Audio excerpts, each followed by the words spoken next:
Hello everyone, today we will talk about how to fix or how to solve the problem of iHerb app. You will click on settings. In this page, you will click on apps, default apps, app settings.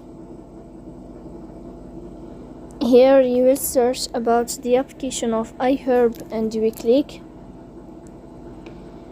Here in this page of app info, you will click on first stop and you will click OK.